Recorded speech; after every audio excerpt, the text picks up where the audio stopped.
అదే RTV app వార్తల్ని క్షణాల్లో చదివే అవకాశం ఉంటుంది. ఒక న్యూస్ పేపర్, ఒక టెలివిజన్ ఛానల్ మీ చేతుల్లో ఎప్పుడూ ఉంటాయి. రాష్ట్రంలో ఉన్న రాజకీయ పరిస్థితుల గురించి మాట్లాడుతూ నాగర్ కర్నూలుకు సంబంధించినటువంటి పరిస్థితి కూడా వారితో మాట్లాడటం జరిగింది. నాకు సంబంధించినంత వరకు నాగర్ కర్నూలు నేను 2019లో పోటీ చేసినప్పుడు నాకు 3,09,024 ఓట్లు వచ్చినాయి. దానివల్ల నేను 2019 నుంచే మళ్ళీ ఎంపీగా పోటీ చేస్తానని చెప్పాను. అక్కడ మొన్న గెలిచినటువంటి 5 ఎమ్మెల్యేలకి గెలుపులో కూడా నేను కలిసి పనిచేశాను. అంతకుముందు కాంగ్రెస్ పార్టీ కోసం రాష్ట్రం మొత్తంలో అధికారం రావడానికి అప్పుడున్న పిసిసి అధ్యక్షుడు రేవంత్ రెడ్డి గారితో కలిసి పనిచేశాను. అంతకుముందు ఉత్తమ్ కుమార్ రెడ్డి గారితో కలిసి పనిచేశాను. అందువల్ల నేను టికెట్ విషయంలో అక్కడ నాగర్ కర్నూలులో నాకు వస్తుందనే దాంట్లో ఏ రకమైన అనుమానం లేదు. నిన్న మొన్న జరిగినటువంటి సర్వేల్లో కూడా అందరికంటే ముందు స్థానం అది బీఆర్ఎస్, బీజేపీ, మా దగ్గర పోటీ చేస్తున్నటువంటి అభ్యర్థుల మధ్య కూడా జరిగిన దాని మీద నేనే ముందు స్థానంలో ఉన్నాను. రిపోర్ట్స్ అన్ని స్పష్టంగా చెప్తున్నాయి. ఎందుకంటే ఇండియా కూటమిలో బీఎస్పీ పార్టీ ఢిల్లీలో లేదు. ఇండియా కూటమిలో బీఎస్పీ పార్టీ లేదు. అందువల్ల తెలంగాణ రాష్ట్రంలో కూడా కాంగ్రెస్ పార్టీతో కలిసి పోటీ చేయడానికి మనం ప్రవీణ్ కుమార్ గారితో బీఎస్పీ నాయకులతో చాలాసార్లు మాట్లాడినా కూడా ఇండియా కూటమిలో బీఎస్పీ లేదు కాబట్టి, మాయావతి గారు ఒప్పుకోవటం లేదు కాబట్టి మేము కాంగ్రెస్ పార్టీతో కలవటానికి అవకాశం లేదని అప్పుడు ప్రవీణ్ గారు చెప్పారు.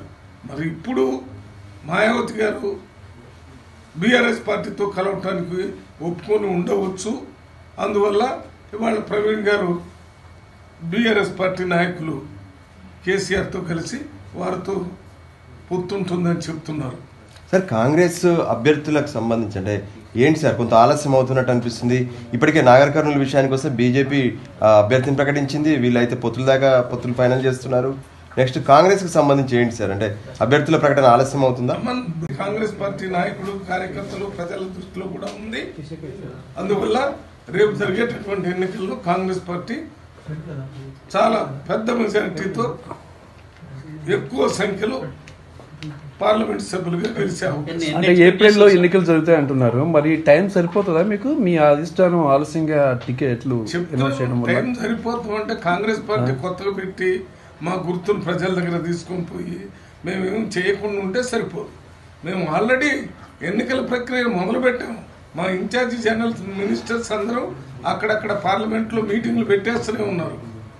మీరందరూ అభ్యర్థులు ప్రకటించేంత వరకు వెయిట్ చేయకుండా ఈ లోపలనే కాంగ్రెస్ పార్టీకి సంబంధించి మండల స్థాయి, గ్రామ స్థాయిలో మీటింగ్లు పెట్టి రేపు కాంగ్రెస్ పార్టీ అభ్యర్థిని ప్రకటించగానే ఆయన గెలిపించడానికి మీరు అందరూ పనిచేయాలని చెప్తున్నారు. ఆ పనిలో అందరూ ఉన్నారు. అందువల్ల సమయం సరిపోదు అనే దానికి